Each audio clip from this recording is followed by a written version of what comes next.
I'm Dr. Pete Economou, the East Coast psychologist. And I'm Dr. Nikki Rubin, the West Coast psychologist. And this is When East Meets West. So this is When East Meets West. Hey, Nikki, what is going on? I'm so happy to Hello. introduce ourselves to everybody. So this is our introductory episode so people get a little sense about who we are. Yeah, for literally from east to west, in case you guys are unaware, probably haven't looked at our website yet, but Pete's actually at home in New Jersey on the East Coast, and Yes. I'm in LA on the So West Coast. So check it out. But it's the summer, so I got my tank on. So I look like I just came from the beach. I did come from the pool close to the beach, but not the LA beach, that's for sure. But I think I'm really excited for this project that you and I are working on, Yeah. and we're gonna, this episode is about introducing to who we are as people, Mhm. and so I'm gonna start with myself, Yes, which please. I always joke because I think I don't like introductions, and I think introductions for me are always like really uncomfortable because they're also like long, and when like people read this stupid bio, I'm just like, who Mhm. is that person? I'm right here. I don't need to read Well, this stuff. that's why it's my job, and Pete and I have joked about this before, that I'll definitely slide in and say my bragging statements about Pete You because will. yeah, I will, And because me on you. yeah, I know, I know. but I'm happy to do the intro. I want everyone to know about all the awesome stuff that you're doing. Yeah, well, then people will start to see how annoyingly get along, like how annoyingly we get along. But I know. so Pete Economo, and often like my students, my clients, they call me Dr. Pete. And for the purposes of of this series, we're going to call ourselves Pete. Pete and Nikki. We're going to go Pete and Hmm. Nikki first names. I do have a lot of athletes and high performers I work with who call me Pete, and I think that's great because I think it's the humanness of what we do. So I do have a private practice. I work with high performers, as I just said. So I've worked with, professional, high level collegiate athletes. That's kind of transferred over to also working with some high performers in New York, whether it's like law or finance, things of that nature, and really helping people just to kind of find some balance in this world and this thing that we call life. So I have a PhD in counseling psychology.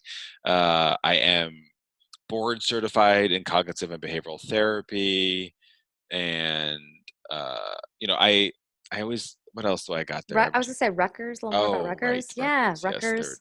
Yeah. Yeah, yeah. So Uh-huh. I am an associate professor at Hmm. Rutgers University, which is over here in Jersey. Hmm. Hey, that's our whole thing here, the East and the West, right? Yes. I've been there for about 2 years, but I was a professor before that for about 7 or 8 years. So right now I'm running a master's program within the Graduate School of Professional and Applied Psychology. And I'm just so thrilled to be here. I've got 2 dogs, and I think life is great. I think life is tough, Yes. and life is And great, and and and lovely and and lovely. lovely and lovely. Yes. So Yes. so that's who I am, and I'll talk a little bit. I'll say that for a minute, but like think about our mindfulness practice. But Yeah. let's introduce yourself, Nikki. And I met Nikki when Nikki was living on the East Coast. So that's Yes. our East meets West. Well, and I was maybe I'll use that as a bridge before I talk about my own personal background, is because it's actually about to be our 10-year friendship anniversary. Nikki's so good at anniversaries. Yeah, Yeah, it's you'll learn actually, that about her. yeah, you will. So literally, in a few days will be 10 years since Wow. Pete and I met, and we met on our clinical internship, which in psychology is basically like residency for psychologists. And yeah, we just really hit it off right away. Well, we first were, when Nikki said to me, I don't know if you, when we first met, I remember we were walking, we were in Newark, New Jersey, which Yes. is Uh-huh. beautiful, and we were walking from one building to the next, and I remember us like really kind of hitting off talking, and you're like, I'm Yeah. from MLA, and my best friend at that time was from San Diego, and I was like, Yes. oh yeah, California. I do remember, and I was like, oh, I really Yeah, love yeah. it. I know. So like you've never heard that before from someone Yeah. from the East Coast. That's like, Yes, oh, West y- Coast. yes, I got very used to that when Oh, I was living in New York. yeah. I got very used to that, but that's okay. I understand it. They're two very different places, and we also found that we share some similarities, though. We There shared is a sort of lot of like a similarities. lot of similarities. Yeah, Pete You're and I my always. female version. I know. Well, you're my male version. We always joke that we're the same. We're kind of the same person sometimes on the inside. So true. Yeah. Not on the outside, though. If you saw, Pete is very No. tall, and I am very, very Short. short. And you're very blonde and cute, and I'm not. Yeah. Well, I'll use that. Now, I guess I'll There talk we a little go. bit about my. I'll talk a little bit about my professional background. So, I'm Dr. Nikki Rubin. I'm a licensed clinical psychologist. I'm licensed in New York from the time I practiced there, and then now in California when I moved back to my hometown of Los Angeles. And my background is also in cognitive behavioral therapies and mindfulness, which I came to. I guess we'll talk more about this in a moment, but I came to in graduate school. I love cognitive behavioral therapies. I love behavioral science. I'm a huge dork for them. I'm also an assistant clinical professor at UCLA, where I train doctoral students in acceptance and commitment therapy ACT, which is a type of CBT. I also have a dog, a giant We golden love dogs. retriever. Yeah, we love dogs. We're crazy Yeah. for dogs. Um, yeah, I don't know. I think that's it, right? Well, you're all Private practice. I don't know. yeah, you're Yeah. just one of the like best and most amazing clinicians I know, and you'll have an app out at some Yes, point. yes, at some point, working on it. Yeah, Yes. working it. We're about to do some beta testing on that. So Amazing. working on an app for the general public out there. Yes. Yeah. Well, because one of the things that you and I are both committed to is really like helping people manage their suffering.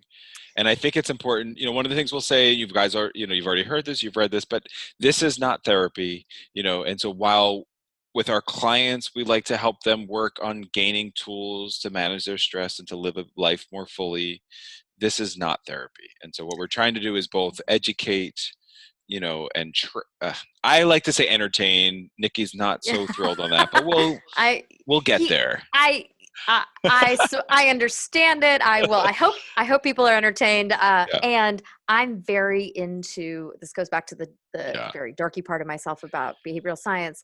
I'm really into the getting the information out there. So to Pete's point, yes, yeah, this is not therapy. That's the big legal disclaimer here, right? yeah. That our lawyer wants us to make sure we're clear about. What we are doing, though, is providing accurate information about mindfulness and behavioral science, because unfortunately, and this bums me out to no end, there's not a lot of great information out there, It's so true. right? Don't you Well, agree? I mean, well, and especially because when we first met 10 years ago on our yeah, anniversary, uh-huh. I think you really helped me form my own. I have always been very CBT in my practice. I didn't always have the language to formulate it, but really you helped me do that. And I don't know if I've ever, I mean, I know we've talked about it, but I must want to say thank you. Like, I think that Oh, was well, really, yeah, I'm glad. yeah, My passion for case formulation, I wouldn't you I wouldn't shut helped. I wouldn't shut up about it. No, I good. think that's what Don't. I would not shut up about it. Yeah. Um, Similarly, though, Pete really helped inform my flourishing, blossoming mindfulness practice, which I had come to in graduate school, as I said, though, Pete himself, I don't think you mentioned this yet, is a Zen practitioner. Well, I don't think perfect you said, segue, Nikki. yeah, I think, Yeah, I don't think you said that, right? I I don't think, didn't. Well, we'll talk about yeah. mindfulness. Yeah, let's talk about So it. this, Yeah. the idea of like East and West is we're bridging this gap between the Eastern, spiritual practice, which is this term mindfulness. And you and I are going to be breaking this down over the course of this podcast so that people, when they hear it, it's not just this word mindfulness. Like it's got on the cover of Times, Anderson Cooper's had it on CNN, it's everywhere now, like Dan Harris with 10% Happier. And so what we're going to do is say like, yeah, these are great resources. We're glad people are Yes. talking about it. And we're going to be able to articulate the science behind that practice, right? And the history, I would say The that history. that Yeah. that that what's amazing about it being such a now very popular word and practice in the United States is that more people are open to it and doing it. Where, like, 15 years ago, definitely 20 years ago, it was kind of looked at as like this woo woo thing that no one wanted to touch. Though, the problem with the Western approach too is that sometimes it Yeah. can lose some of its context in the historical piece. Wouldn't you agree with that? 100%. And I Yeah. think, and so one of the things I Hmm. find myself saying Yeah. often is like, I think it's one of the differences of training in Yeah. the West, because I think my training in counseling psychology kind of looked more at like historical context, multicultural Yes. context, whereas historically, this has changed, but historically, clinical psychology was more sort of pathologizing and medical model of things. But what these are going to be, so for me, I am a Zen practitioner. I was in the world of Zen-ish, like sampling at the buffet as I was getting into grad school, which Nikki, you'll talk Yeah. about how for you, grad school really kind of entered you into that world. Yes. I think Yeah. I was sort of sampling right as I was getting in, Yeah. because I didn't understand it.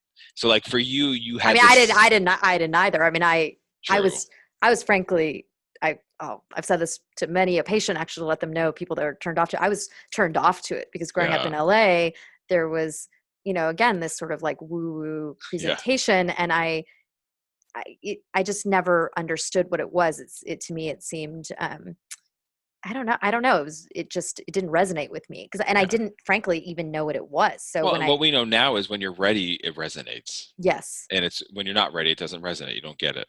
Well, yes, I agree with that. And I think who's communicating Wow, it yes. matters. And so what I found was when I That's true. really learned what it was, the actual Yeah. practice of what it was, when I had the real data about it, resonated right away. I connected Yeah. very deeply with it.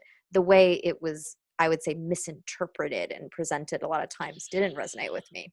Yeah, I can't even think of some of my like early introduction to it. Certainly my faculty didn't give it to me. I could tell you that. So that's where I Mhm. feel really jealous of your training because you got some of that during your training. I didn't get Right. that. So Yeah. I happened to meet this guy who's still my teacher named Robert Kennedy, who is a Jesuit priest in Zen Roshi. And so with him I started studying Zen, and it was really kind of eye-opening just to sort of see. And of course, as a good grad student, as a like blossoming professor, I was like, I need to do this the right way. I yeah. Can you relate to that, Yeah. Nikki? Well, yeah. I'm as a rule follower myself. Yes, I can. Yeah. Yeah. Uh-huh. And we work with a lot of perfectionists. So there was a perfectionist in me that sat down and said, like, hey, Roshi, how do I become the best Zen practitioner? Because I want to know, I want to like drink what they're drinking, because they Yeah. like these people that you see look so chill and so calm. And I wanted to find that. So I started to, that's how I embarked on my journey. And then that led me to like really dive into some trainings, but also now some research in what this science is, which we haven't even talked about yet, the mindfulness, but Which is to, cool. People like that. Yeah. we're going to Bring bring it to that. you. Yeah. Yeah. And then how to apply it to this Western world of suffering. And I think the thing that's key there for me that you and I will talk about before you talk about your relationship with mindfulness is that John Kabat-Zinn that you and I have talked to, that is the man who kind of brought this to the West Hmm. mostly. I mean, Yeah. Eugene Ginlin was there before with focusing, one could argue, but at the same time ish, Popularized, I as would say. popularized. And Yes. he said that the East, like modern psychology in the West, is the East is like the attempt of relieving suffering that the East just accepts as natural. That's right. That's right. And in the West, culturally, and in the United States, obviously we're in the United States, so we can Yeah. speak best to that. We're not very good at talking about painful things. We're No. really not. We're really not. We're really much more into, let's, chin up, see the Hey, bright how side are of you? things. Yeah. Hey, Good. good. Yeah. Yeah. I hear that a lot in my practice. People saying they don't like the phrase, like, how are you? It's like, how Yeah. am I supposed to answer that? And I'll say, well, it is, it's a greeting. It's just how a greeting in American English, it's a common greeting. And I understand why that's bothersome because yeah, Yeah. we're not always good. Yeah. So that's the expectation, is to say, yeah, I'm good. Yeah. So you got this in grad school, and so where would you say you are today with mindfulness and your relationship with it? In grad school, I got it very early on with my first actually therapy supervisor, Dr. Aaron Aviera. He brought it into our training right from the get-go, connected with that. Then I was involved in these third wave cognitive behavioral therapies, which integrate mindfulness Mhm. as essential and foundational components to the work. And that actually also, I want to mention, brought me to yoga. A friend of mine Yes. who from grad school was a big yoga practitioner, and I also had a judgment about it. And it was Hmm. before yoga had exploded, as it has in recent years. And I started having a pretty serious yoga practice, which I've been doing for about 8 years, I guess. So where I'm at with mindfulness now is, in terms of my personal life, yoga is extremely consistent in my life. I'm always maintaining a committed practice to We've that. done it together. We've done it together many a time. Yeah. Uh, Pete has a great sweatshirt from a yoga studio we went Oh to. my God, I love that. In the Yeah, yeah, Hamptons. yeah. Still one of my Montauk. favorite, Montauk, one of my Yes, favorite yeah, yeah, yeah. sweatshirts. Yeah. Yeah, so a lot of yoga. And then in terms of meditation, I go in and out of a sitting practice, kind of based on what's going Yeah. on in my life. In the current climate of the pandemic, I actually made a commitment to sit every day, which I've been doing and really enjoying. And I'm going to try to continue that, in the months to follow, though I don't have any judgment of myself. I should or shouldn't. It's kind of like what works for me, It's a though relationship. I it mean, no is. relationship in life is great. No. Or I mean, look, that's the bottom line, but It's also there's an up and perfect. It's down. not, yeah, it's an up and down. It's an ebb and flow of what's Yeah, workable. So around flexibility, which I'm that's I'm right. really into. Yeah. So yeah, so that's where I'm at with mindfulness. And I guess as a practitioner, mindfulness is what I consider to be the foundation of all of the work that I do, because it, in my personal opinion, beautifully aligns with behavioral science, because mindfulness is a behavior. Yeah. It's a behavior of being present, of paying So define us attention. behavioral science, because I think that's one of the things we wanted to also touch upon. Yeah. Yeah. Yeah. So behavioral science is kind of a broad term that encompasses the study of behaviorism. So the mini behavioral science lesson I'm going to give to our listeners is behaviorism goes back. When was Skinner? 1920s? Oh, Oh don't gosh, ask me it's that. But embarrassing. either I way, know. it was people, rats chasing to the end. Rats in the mazes, That's right? it. Learning Yeah. how. An easy way to The actually try 20s. to Yeah. explain it is when people are, if you're training your dog and you're training them with reinforcement That's and right. what's called extinction, or with your kids, you're trying to get them to stop tantruming and you're ignoring them. That actually all comes from behavioral science called operant conditioning. That's right. Pavlov's dogs, the dog salivating when Everyone they hear knows the bell. that. Everyone knows that. Everyone Yeah. knows that. That's called classical conditioning. These are all theories of learning. How do we learn certain behaviors? Yeah. And we know a lot about that. It's really old stuff. Modern behaviorism has continued to evolve, where they've now studied language as a behavior. So there's a type of behavioral science called relational frame theory, which is extremely complex. Unfortunately, not taught a lot in a lot of grad programs, Yeah. though pretty cool stuff, honestly. Yeah, because what I'll say to my like the listeners or to clients, I'll say like think of a ball, tree, or a pencil. And the minute I just said those words, you had an image and you may have even had like a memory about it. And Mhm. essentially those are the neurological pathways of relational frame theory that says like words create images, they create feelings, they create memories. There's all this stuff that happens. I don't know, that's how I do it. That's a great way. That's actually probably one of the best simple ways I mean, I'd of like to break, explaining I'm sorry, RFT. I'm simple. Yes, that was fantastic. I was thinking of when I taught RFT in a grad class once and how long it Yeah. took me to make the slides because it hurt my brain so bad as I It was working through it. I think it's because some of us just gets caught up in it, and and I think neuroscience. One thing we could say is that neuroscience is so new. We've been Yeah, we've it we've is. been doing surgeries on the heart for like hundreds of years, and so I think that the brain is just so new. Like we just don't get it. And what I say to people in general is think about Mhm. the mind. Where is it? You- I also like to say that the mind, it lives in our skulls, not the same thing as the brain. Brain's an No. organ. Yeah. Brains, sometimes they don't work so well. Well, and I say, what's to say your mind's not in your knee, or what's to say your mind's not in the universe? I really go For sure. really philosophical on you. So So you get into the consciousness realm. We're gonna like, get into no, we're quantum not doing physics that here? today. No, eventually we'll do that, but not Okay. today, because I really challenge people to think about what this all means, Sure. because the thing about mindfulness is that people are threatened by their thoughts, and Yes. what we're doing is diffusing from it, and that's relational frame theory, and that's the bridging of behavioral science with Eastern spiritual practices.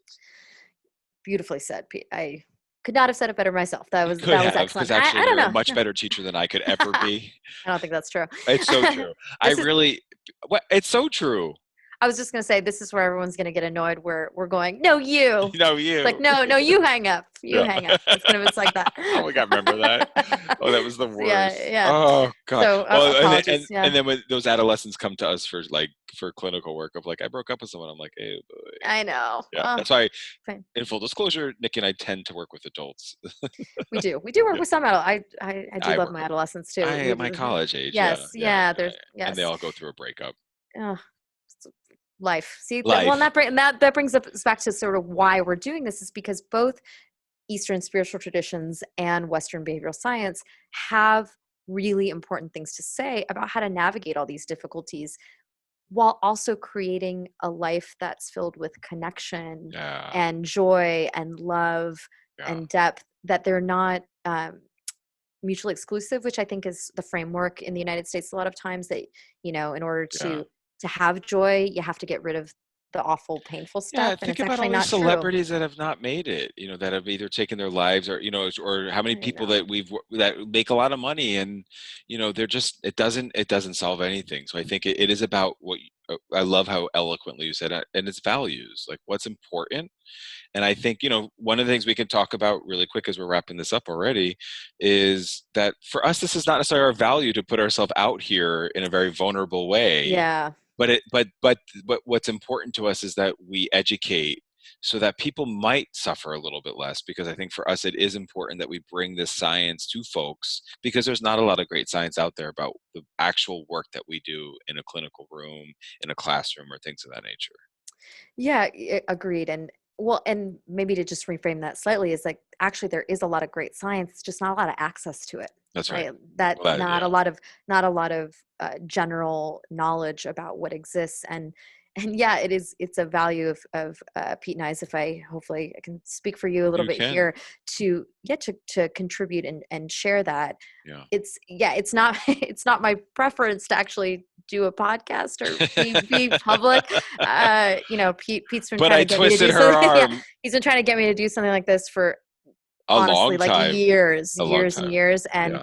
And as a It very worked, private person, people. I It know worked. I'm a pretty private person, even though I don't sound that way, I am. And Yeah. so, yeah, Yeah. thank you for helping me be more willing to live No, and aligned with my values and be uncomfortable to do this. well, and also thank you for being willing to be vulnerable, and that's what we're going to talk about in an upcoming episode. So the episodes, y'all are going to hear things, and I'm not from the South, I just say y'all sometimes, but you're going to hear things about like the Eastern Western practices, coping skills, basic cognitive and behavioral therapy, behaviorism. You're going to hear things about obviously mindfulness meditation, racism, all topics, because frankly, what we do see is psychological science can be framed basically in anything.